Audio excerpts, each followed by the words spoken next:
Hello everybody, welcome to the first episode of E-News, your place for movies, music, and gaming. My name is Kayla, and I am so excited to be your host for this show.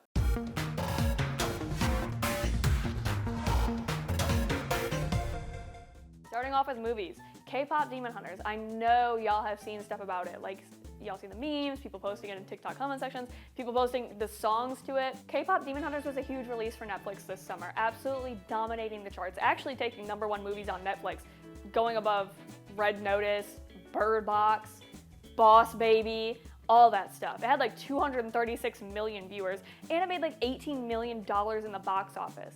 Not only that, it's absolutely dominating music charts. It's in like the top 100, top 10s. I don't know, it's a lot of top 10s and hundreds, but it's up there. Apparently it's a really good soundtrack. Haven't watched it, haven't listened to it, maybe I will, seen TikToks about it.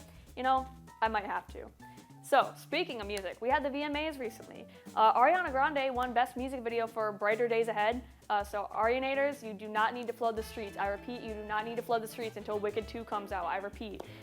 We had some new artists come on the scene, Somberg, Cat's Eye, and Megan Maroney. Sounds about right, but I've never heard of her, so that must mean she's an industry plant. Anyways, they won some new artist awards, so that's pretty cool.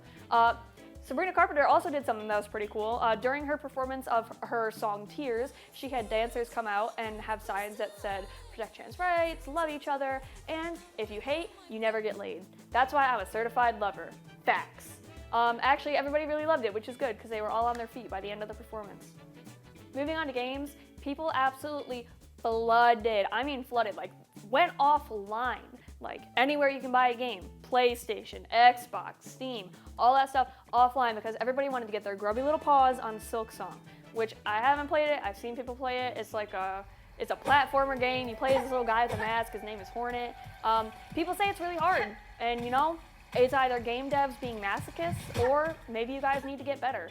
I don't know. Either way, you'll feel pretty good if you do actually beat that level. But I've not heard news from Naughty Dog and if we're getting Last of Us 3 where Joel is actually alive and we're dating for the entirety of the game. Hopefully we get an update on that. They have not responded to my emails, my letters, my videos, my Instagram DMs, my pigeon carriers. So hopefully we'll have an update next week. But until then, my name is Kayla and I've been your host for E-News for everything gaming, movies, and music, and I will see you guys next week. Bye!